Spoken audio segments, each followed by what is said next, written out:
Everyone, we shall discuss about domino theory. So please, you are requested to subscribe my channel and press the bell icon to get more notification about safety related videos, and don't forget to drop your comments in comment section. Definitely I will give you your answer. So let's start domino theory. Before this video I have created also a video of Henry's theory. So this is second one, domino theory. Let's start. तो आज हम लोग बात करने वाले हैं domino theory के बारे में कि डोमिनो थ्योरी क्या है। तो जैसा कि आपको हम बताए थे कि इससे पहले हमारा हेनरिच थ्योरी पर वीडियो बन चुका है, और हेनरिच का ही एक थ्योरी है जिसका नाम है डोमिनो। तो डोमिनो थ्योरी जो है ये एक तरह से सजेस्ट करता है जो एक्सीडेंट्स होते हैं कि आखिर वो कैसे होते हैं। तो डोमिनो थ्योरी के जरिए ये बताया जाता है कि जो भी एक्सीडेंट्स होते हैं, जो भी इंसिडेंट्स होते हैं, तो वो चेन ऑफ इवेंट्स का रिजल्ट होता है। यानी कोई भी एक्सीडेंट जो होते हैं, तो एक्सीडेंट होने के पीछे जो रीजन है वो चेन ऑफ इवेंट्स होते हैं। ठीक है। और हर्बर्ट विलियम हेनरिच, जो कि इंडस्ट्रियल सेफ्टी का एक पियोनियर माना जाता है, और उनका कॉन्सेप्ट है एक्सीडेंट कॉजेशन के बारे में।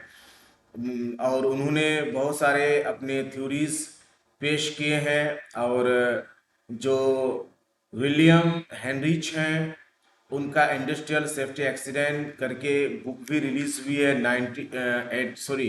1941 आई होप।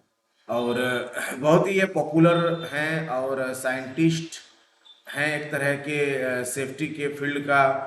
और कुछ लोग इसको फादर ऑफ सेफ्टी भी कहते हैं, क्योंकि इन्होंने सेफ्टी फील्ड में बहुत सारा काम किया है, और इन्होंने बहुत सारे रिसर्च किए हैं, और बहुत सारे साइंटिफिक जो थ्योरीज हैं इन्होंने खोज किए हैं, क्रिएट किए हैं, और लोगों ने इसको एक्सेप्ट किया है। तो इनका कहना यह है कि injuries are caused by accident. ये कहते हैं कि कोई भी जो इंजुरी होती है वो एक्सीडेंट के कारण ही होती है।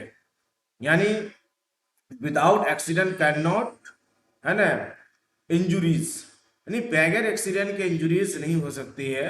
Injuries are caused by accident. So अगर एक्सीडेंट को प्रोटेक्ट कर लिया जाए या एक्सीडेंट को अगर प्रिवेंट कर लिया जाए, तो डेफिनेटली हमारी इंजुरीज क्या होंगी, रुक जाएंगी। उसके बाद है कि accident are caused by unsafe acts and unsafe conditions. यानी एक्सीडेंट जो होता है, तो एक्सीडेंट होने के पीछे अनसेफ एक्ट और अनसेफ कंडीशन क्या होते हैं, आमतौर पर जो है रीजंस होते हैं, और अनसेफ एक्ट और अनसेफ कंडीशन के चलते ही दुर्घटनाएं होती है। ठीक है। इस पर भी मैंने पहले भी बातचीत की है कि अनसेफ एंड अनसेफ कंडीशन क्या होते हैं। Unsafe act and unsafe condition are caused by the fall of persons. अब यहाँ कहना ये चाहते हैं कि अनसेफ एक्ट और अनसेफ कंडीशन क्या होते हैं। तो बताते हैं कि अनसेफ एक्ट और अनसेफ कंडीशन ये फॉल ऑफ पर्सन होते हैं, यानी किसी व्यक्ति की या किसी आदमी की ही गलती है अनसेफ एक्ट और अनसेफ कंडीशन। ठीक है। तो हेनरिच वर्क प्लेस इंजुरीज के फील्ड में काफी काम किए हैं, और उनका रिसर्च काफी रहा है, और उनके बहुत सारे कॉन्सेप्ट हैं, जिन कॉन्सेप्ट में से एक कॉन्सेप्ट उसका डोमिनो थ्योरी भी है। तो हेनरिच कहना ये चाहते हैं कि कोई भी एक्सीडेंट जो होता है, ठीक है, वो चेन ऑफ इवेंट्स होते हैं, और वो चेन ऑफ इवेंट्स की वजह से क्या होती है, एक्सीडेंट होती है। अगर उस इवेंट्स में से किसी एक एलिमेंट को अगर निकाल दिया जाए, हटा दिया जाए, तो एक्सीडेंट जो होता है ना वो रुक सकता है। इसीलिए उनका ये एक सेंटेंस बहुत ही इंपॉर्टेंट है डोमिनो थ्योरी का। The removal of any one element of factor breaks the chain of events and reduce risk of an accident. या कहना चाहते हैं कि अगर जो चेन ऑफ इवेंट्स है, उस चेन ऑफ इवेंट में से किसी एक को अगर हटा दिया जाए, रोक दिया जाए, तो डेफिनेटली क्या होती है, दुर्घटना रुक जाएगी। जैसे यहाँ आपको फॉर एग्जांपल दिखा रहे हैं कि 5 कॉजेज हैं, यानी शुरुआत यहाँ से होती है किसी एक्सीडेंट के कॉज का, और धीरे धीरे वो आगे बढ़ता है और यहाँ जाकर के इंजरी हो जाती है। लेकिन अगर बीच में ही अगर किसी एक एलिमेंट को रिमूव कर दिया जाए, हटा दिया जाए, तो एक्सीडेंट क्या हो सकती है, रुक सकती है। तो कुल मिलाकर के अगर देखा जाए तो डोमिनो थ्योरी का यही इंपॉर्टेंट लाइन होता है कि अगर चेन ऑफ इवेंट्स में से किसी एक फैक्टर को या किसी एक एलिमेंट को अगर रिमूव कर दिया जाए तो दुर्घटना रुक सकती है। आगे देखते हैं वो किस तरह से है, उसको और समझाने की कोशिश करेंगे। और हेनरिच का जो इंडस्ट्रियल एक्सीडेंट प्रिवेंशन जो उनकी बुक थी, जैसे कि अभी हमने बताया 1941 में इन्होंने रिलीज किया, और ये बुक काफ़ी क्लासिक है। और उसी बुक की थ्योरी है कि एक्सीडेंट आखिर होता क्यों है। ठीक है, जैसे कि अभी हम बताया कि injuries are caused by accident, कि इंजुरीज जो होती है वो एक्सीडेंट ही के चलते होती है। एक्सीडेंट जो होता है वो अनसेफ एक्ट और अनसेफ कंडीशन के चलते होता है, और अनसेफ एक्ट और अनसेफ कंडीशन जो होते हैं वो किसी आदमी की गलती ही होती है। ठीक है, उसके बाद बता रहे हैं कि fall of person are caused by the social environment and ancestry. और सोशल एनवायरनमेंट के चलिए या एंसेस्ट्री की चलते क्या होती है, फॉल ऑफ पर्सन होता है। मैं आपको बता रहा था कि डोमिनो की थ्योरी का सबसे मेन जो है कि चेन ऑफ इवेंट्स में से किसी एक को अगर क्या किया जाए, ड्रॉप कर दिया जाए, रिमूव कर दिया जाए, या किसी एक फैक्टर को हटा दिया जाए, तो दुर्घटना रुक सकती है। उस थ्योरी को यहां से समझने की कोशिश कीजिए। जैसे ए, बी, सी, डी, ई है ना, ये 5 आपका चेन ऑफ इवेंट है। जैसे यहां लिखा है, सबसे पहले क्या लिखा है, लैक ऑफ मैनेजमेंट कंट्रोल।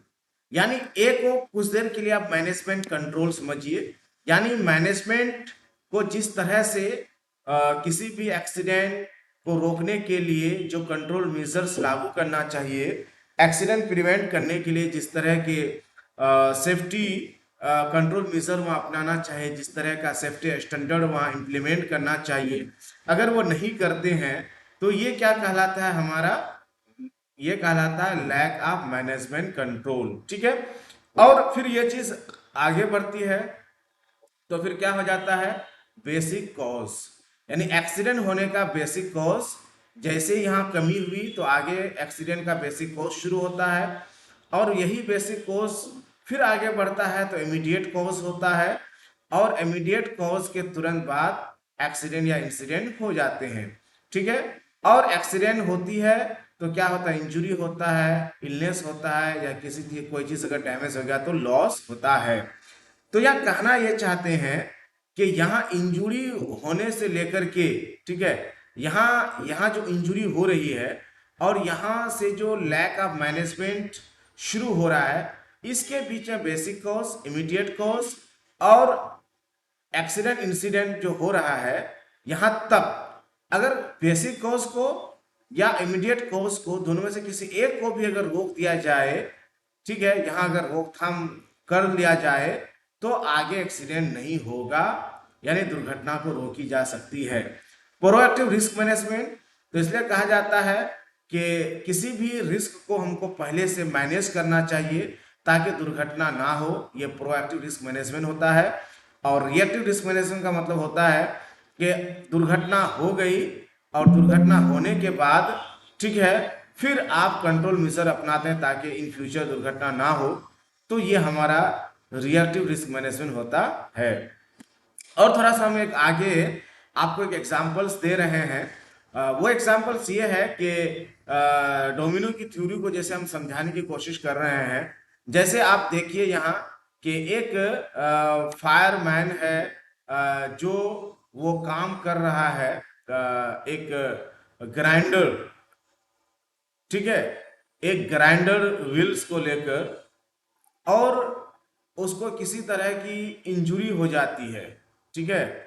और इंजरी होने के बाद जब इन्वेस्टिगेशन होता है तो इन्वेस्टिगेशन के बाद पता ये चलता है कि जो फायर फाइटर को इंजरी हुई है, यानी उसके आंख में किसी तरह का कुछ लोहे का कण जो होते हैं, जो छोटे मोटे जो ये होते हैं फ्लाइंग पार्टिकल्स होते हैं, वो आंखों में गिर गया है, ठीक है।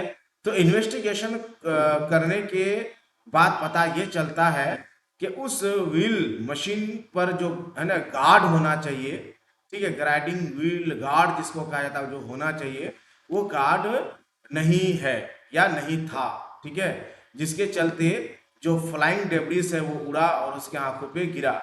एडिशनल ये पता चलता है कि एक्सीडेंट में ये पाया गया है कि वो सेफ्टी गॉगल भी पहना हुआ नहीं था, यानी ये जो चक्का देख रहे हैं इसमें एक क्या होता है, एक गार्ड होता है, वो गार्ड नहीं था, और देख रहे हैं ये स्पार्क निकल रहा है, तो फ्लाइंग डेब्रिस है जिससे उसके आंखों पे गिरा। तो यहाँ दो चीज का पता चल रहा है, एक तो ये है कि मशीन में गार्ड नहीं था, दूसरा ये कि पीपीई यानी सेफ्टी गॉगल जो उसको पहनना चाहिए वो भी पहना हुआ नहीं था, ठीक है, जिसके कारण जो फ्लाइंग डेब्रिस है उसके आंखों पे गिरा। तो अगर हेनरिच की डोमिनो थ्योरी के हिसाब से अगर हम देखें तो यहाँ क्या पता चलता है कि इंजरी जो हुई वो क्यों हुई, कि पहला कि भाई व्हील में गार्ड नहीं था, और दूसरा कि वो गॉगल पहना हुआ नहीं था। तो यहाँ क्या हो रहा है, ये दो चीज उसका रीजन हो रहा है। तो कहना या ये चाहते हैं कि अगर व्हील में गार्ड होता, ठीक है, तो फ्लाइंग पार्टिकल नहीं उड़ता, ठीक है, क्योंकि चश्मा नहीं भी पहनता तो भी फ्लाइंग पार्टिकल जब उड़ता नहीं तो उसके आंखों पे नहीं गिरता। दूसरी बात कि अगर चश्मा पहना होता, ठीक है, यानी सेफ्टी गॉगल्स अगर पहना होता तो ये फ्लाइंग पार्टिकल उड़ भी जाता तो उसकी आंखों पे नहीं गिरता, ठीक है। तो यहाँ कहना ये चाहते हैं कि Henry's domino theory and suggests that the accident and resulting injury could have been avoided by removing the unsafe act and domino or the unsafe and practice domino in this case, यानी unsafe act के वो नहीं guard लगा हुआ है तब भी उसको चला रहा है, ठीक है, ये अनसेफ एक्ट कर रहा है, ठीक है, मशीन में गार्ड नहीं है तो ये अलग से कंडीशन है, प्लस वो पीपी नहीं लगा रहा तो वो खुद ही एक अनसेफ एक्ट कर रहा है, ठीक है। अब आगे कहना या ये चाहते हैं कि in this case there were at least two factors that played a significant role in the accident injury and the removal of the either of the two dominoes and would have prevent the accident from occurring। और वही कहते हैं कि यहाँ दो यानी unsafe act और unsafe condition ये दोनों मिलकर के एक्सीडेंट को क्या किया है, जन्म दिया है, ठीक है। अगर इनमें किसी एक को भी रोक लिया जाता, यानी अगर अनसेफ कंडीशन को रोक लिया जाता या अनसेफ एक्ट को रोक लिया जाता तो दुर्घटनाएं नहीं होती। और यही चीज यहाँ बताया गया है कि अनसेफ एक्ट और अनसेफ कंडीशन के चलते दुर्घटनाएं होती हैं, और अगर किसी एक को भी रोक लिया जाए तो दुर्घटना रुक सकती है। तो ये थे domino theory. Thank you so much for watching and listening carefully.